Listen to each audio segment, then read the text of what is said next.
Hello. It's 10 o'clock. Let's revise epithelial and glandular tissues from IASM block number 26. So, first things first, we gotta understand that epithelial tissue is one of the four primary tissue types. We have epithelial, nervous, muscle, and connective tissue. And epithelial tissue comes from the three embryonic germ layers, which develops in the embryo cell plate. So the ectoderm, we have the mesoderm and the endoderm. The ectoderm is the outermost layer of the cells, which covers the external part of the body, so the skin, hair, and nails. Then the mesoderm is the middle layer of cells, and it lines the internal lining of bones. It forms bones, it forms muscles and connective tissue, lines the kidney tubules and also the mesothelium. And the endoderm, it lines the innermost layer of cells. It lines our gastrointestinal tract and our respiratory tract as well. The functions of epithelial tissue, there are many functions. Mainly, first of all, protection as a barrier to the external world from abrasion, injury, and infection. And it works along with the connective tissue, in which we'll see the structure later on. It also works to absorb things and to excrete substances. And usually it only has one layer of cells to increase the efficiency of transport of substances. Some examples are the intestinal epithelium, the endothelium of the blood and lymphatic system, vessels, and our pulmonary alveolar epithelium. And these are all for transport of materials. Next, it helps in secretion. An example of that is the glandular epithelium, can help excrete enzymes, hormones, or fluids. It also works to help with sensation, as there are receptors on the cell membrane, and it works to receive some stimuli, and once it senses that, it can convey signals to the central nervous system, so such as the retina and our olfactory epithelia. So here, its association with connective tissue is really important. So here we see a continuous layer here. So this is a simple cuboidal, I would say. A simple cuboidal layer of epithelium. And we have a basement membrane here, which is just the connection between the epithelium and our connective tissue. This big chunk here is connective tissue, and it supports the epithelium. So the importance of the connective tissue is that, one, it allows the epithelium to remove waste via the blood vessels, capillaries, in the connective tissue. It also allows the epithelium to get nutrients from the highly vascular underlying tissue. And we're going to talk about the junctional complexes here. And in the connective tissue, there are other components such as elastic fibers and collagen fibers as well. So to talk more about the basement membrane, under the light microscope, it looks like one singular line, but in the electron microscope, there are clearly two layers. One is called the basal lamina, the other is called the reticular laminar. So the basal lamina contains type 4 collagen. Reticular lamina contains type 3 collagen, which we call reticular fibers. Now we are going to classify these types of epithelium. So we can classify them based on two factors: the shape of the cell and how many layers it is composed of. So we have three cell shapes. The first one is flat or squamous. They're flattened cells. Then we have the equally shaped and sized cells, which we call cuboidal. And then we have the columnar or taller cells, like so. And the number of layers we can split into either one layer called simple or multiple layers called stratified. And then we also have differences. So the pseudo-stratified is actually a forced stratified. So it may look like it's made up of multiple layers, but if you look closely, all the cells are in contact with the basement membrane. So we call that pseudo-stratified. Then we have transitional. The difference between transitional epithelium and stratified is that the shape of the cells can change in different conditions.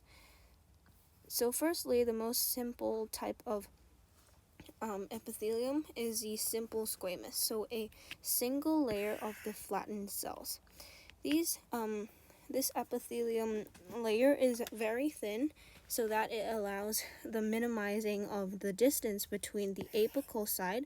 So the apical side faces the lumen, and the basal side, so that you can maximize diffusion and the exchange of materials for absorption and secretions.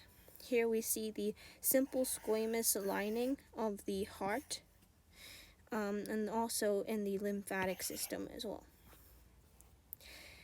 Simple squamous can also line the peritoneal cavity, which is the space in the abdomen which contains the intestine, stomach, and liver, and also lines the pleural cavity, which is the fluid-filled space around the lungs. So here. And also next, we're going to talk about simple cuboidal epithelium. So simple, yet again, it's one layer, but in this time it's not flattened out discs of cells. They're more structured and regular in shape, so they are called cuboidal, and they are specialized for absorption, and they usually may have apical villi. So the side facing the lumen is the apical side, and the cells have more cytoplasm as they're not squished, so that it allows active transport, secretion, excretion, and absorption. So these are more commonly found in ducts of glands, and here these are kidney tubules, which enhances the reabsorption of smaller molecules such as amino acids and glucose.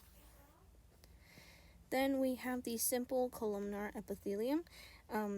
Yet again, they are single layered, but this time they are columnar and not cuboidal, so they are longer and elongated and slender. They also have polar nucleus, so that the nucleus is more lenient towards the basal side of the cell. These are found in the epithelial linings of the intestine and gallbladder. It helps to transport fluids. It can help with secretion and absorption. And we see here that there are some cilia on the apical side.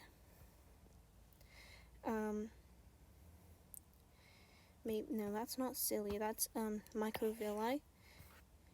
Yeah, so there are microvilli. Microvilli is not motile. It's just for absorption, unlike cilia, which is for motion. Moving on, we have the simple ciliated columnar, a single layered. It has cilia on the apical side, and it's like an elongated, more slender shape. These are more found in the fallopian tubes to move the oocyte down the fallopian tube. When you see cilia, it's more associated with motion, so it's used, the function is to move particles or fluids across cell surfaces. So it's different with microvilli. Next we have the stratified squamous. So squamous is the flattened ones, and stratified is multi-layered. So here we can split these into non-keratinized and keratinized. So what keratin is just dead cells, just for protection. For here, they're used for absorption and secretion yet again. Because it has no keratin, it must be kept moist to prevent drying out, such as the cervix here. And there are a lot of superficial layers of squamous cells which contain nuclei. So these are all squamous cells, and they are kind of just not very regular, but they contain nuclei, so we know that they are cells that are capable of differentiation and growth. Then we have the stratified squamous keratinized. It's for more of surface protection, like our skin. It's subject to being dried out, abrasion and stress, or any external injuries. There are superficial layers which contain rich keratin fibers. Here, this big chunk. So this one does not contain nuclei, so these are all dead cells, and they'll flake off. These are flakes. They'll start flaking off. Yeah. So here's the difference between non-keratinized and keratinized cells. You'll see here above they're probably keratin, which are dead cells, and here they're all nucleated cells. So next we have the stratified cuboidal or columnar epithelium, which are more uncommon. So there are multiple layers of either a cuboidal shape or columnar shapes. They're confined to the larger excretory ducts of exocrine glands, such as our salivary glands. Moving on, we have the transitional epithelia. It's called transitional because the shape of the cell can change under certain circumstances. It's used for protection and to accommodate stretching and extension and compression. And it's only found in the mammal urinary tract, so the ureter and the urinary bladder. So here it looks cuboidal because it's not full of pee, and it can be like a sponge. It's not being pressed down yet. When it is full of pee, it looks more squamous, and it's been squished down and flattened out. Here, the darker rings show that it is being fortified by plaques, so these, and that's just the folding of the plasma membrane. And when it is extended, it can look more cuboidal. When it's compressed, it looks more squamous, which is very appropriate for the function of our bladder. Next, we have the pseudostratified ciliated columnar. So pseudostratified, once again, is that it looks like it's multiple layers, but it's actually all one single layer, all touching the basement membrane. And this time it has cilia. So cilia is for motion. And this is only found in the airways of the respiratory system in mammals. So the respiratory system, you see these goblet cells. So they look like they're multiple layers, but ultimately, if you look closely, they all touch the basement membrane.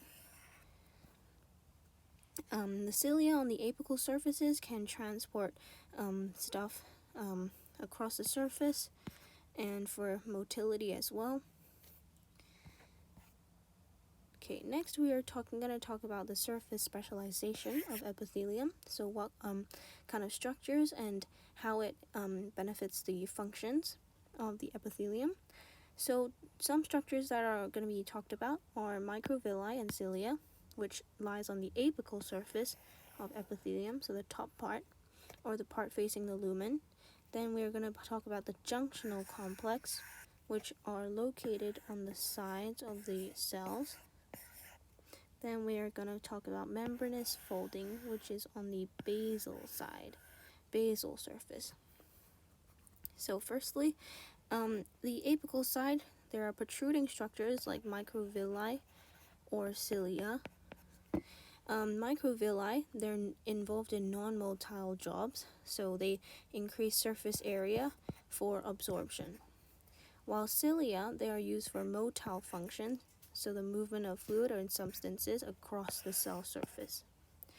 Then we have the lateral surface, which is the junctional complex. Junctional complex are these, and also gap junctions. We'll talk about those later. So on the apical side, the microvilli, as I said, they look like these. They are finger-like projections. They have actin inside, which allows contraction, and they will spread out, like spreading out fingers, to increase surface area. Then we have cilia, which helps move stuff along the cell surface, and their structure is composed of a 9+2 doublets arrangement. So 1, 2, 3, 4, 5, 6, 7, 8, 9 doublet, and these two in the middle, and they're just microtubules. Then, this is the cilia. We were just talking about this upper part. The basal part, the basal body, is joined with the upper part of the cilia, and instead of a 9+2 doublet situation, it has a 9+0 triplet arrangement. So 1, 2, 3, 4, 5, 6, 7, 8, 9, with nothing inside. So it's a 9+0 triplet arrangement. Next, we have the junctional complex, which is on the lateral side of the epithelia. Yeah, and it's in charge for attaching cells to one another. So there are three main components of a junctional complex. We have tight junctions, or the zonula occludens. We have the adhering junctions, the zonula adherens, and then desmosomes. So the tight junctions are these on the upper parts. They're nearest the apical aspect, so more upper. And its function is to form a tight seal between adjacent cells. So they're like holding hands between two cells. And they restrict the movement of substances because it's a tight space. There isn't allowed flow in the extracellular space. And then we have the adhering junctions, or the zonula adherens. So here, this wraps around the cell like a belt, and it's composed of a transmembrane protein called E-cadherin, and interacts with actin, which is in the terminal web. The terminal web is here. And it provides physical strength for cell-to-cell interactions. Nextly, we have, so these are the actins, and it allows for the cells to have physical strength when they interact. Then moving on, we have desmosomes. These are desmosomes. They are located at the basal side. The basal side ones are hemidesmosomes because they're only half, but the ones on the lateral sides are desmosomes. They also provide mechanical strength for cell-to-cell interaction, and they interact with the keratin intermediate filament network. And it allows epithelium to interconnect. So these will join together within the cell to form a network so that it holds the cell together, and it forms this tight junction. And when the cell is being stretched or put under pressure, it won't tear or squish the cell or kind of like change the form of the cell, because the forces are distributed quite evenly. So under the electron microscope, you'd see the tight junction is up on the apical side, and it doesn't allow much movement of substances because it has a narrow intercellular space. Then in the bottom we have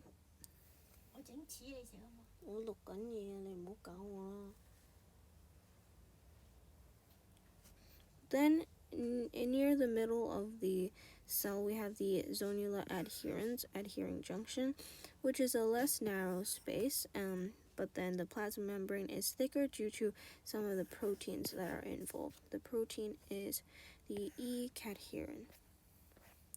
Then we have desmosomes, which is this fuzzy part on the bottom. Then now gap junctions are intercellular connections. They are composed of a protein named connexin. These and they assemble along here to form pores that join adjacent cell pores, and these allow water and small molecules to pass. And also gap junctions function to allow cells to communicate. Okay, next we're going to talk about the specialization for secretion of glandular epithelium. So the epithelial cells will form glands, and then there are different types of glands. There is the exocrine gland and the endocrine gland. So exocrine glands, the main difference is that exocrine glands, they are connected to the original lumen. So here, it's not detached, it's still attached to the original. And it has a duct. So this invagination part, this is called a duct. And the duct is made of these inactive epithelial cells. Yeah. So the invagination is formed from the cell proliferation, so the cell division, and it just invaginates into the connective tissue. And the basement membrane also dips. The endocrine gland, however, is ductless. It doesn't have this. It's not connected to the original, and it forms new cells, which is separated from the epithelium, and it's like a cluster of cells. And these can release hormones directly to the blood vessels, and they're separate from this part. Okay, so moving on to talking about exocrine glands, you can differentiate them from their number of secretory cells, the structure of the glands, what they secrete, and how they secrete it. So goblet cells, which we saw in the respiratory tract, they are the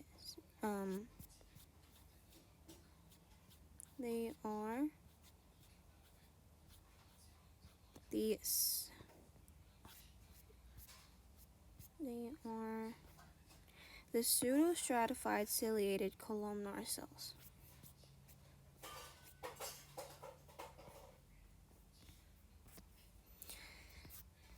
So, yep, it's found in the respiratory tract. The apical side contains mucus secretions, which release via exocytosis. They're found in the tracheal and intestinal epithelia. The apical half of cytoplasm is engorged with many secretory vesicles. The nucleus is located on the basal side, so near the basement membrane. So the structure of glands. So here, these are the ones that have ducts. This is a simple tubular. These are the branched tubular, and these are the coiled tubulars. And these are more sophisticated as they are branched out. So we call that a compound tubular. These are the endocrine ones, which don't have ducts. They do have, these are exocrine. These are exocrine, and they do have ducts. Yeah. So the types of stuff they secrete. They can secrete mucus. These the ducts typically look like they have flat nuclei. They secrete mucin, and they have a pale cytoplasm, such as the salivary gland. Then we have serous, which are rounded nuclei. They secrete proteins, enzymes, and they are basophilically stained, such as the pancreas, the ducts in the pancreatic ducts. Then we have mixed, both mucus and serous. Next we have how they secrete. We can secrete by mesocrine, which is the exocytosis of the secretions, such as sweat glands. We have apocrine, which they excrete free, unbroken membrane-bound vesicles, which contain the secretory product. so the mammary gland. So here they have vesicles, they're bound to vesicles. Then we have holocrine, which is the discharge of whole secretory cells, disintegrate cells to release the product, such as the sebaceous gland. So in summary, when you talk about an exocrine gland, you can talk about how many cells they have, the structure of the gland, does it have branching of the duct, and also the secretory parts, what are they shaped like? And we can also talk about the stuff they secrete and how they secrete. So is it a single cell, multicellular? Does it have one branch or is it multi-branched? Is it tubular? Is it acinar or alveoli? Does it secrete mucus, protein, or is it a mixed? And does it secrete mesocrine, apocrine, or holocrine method?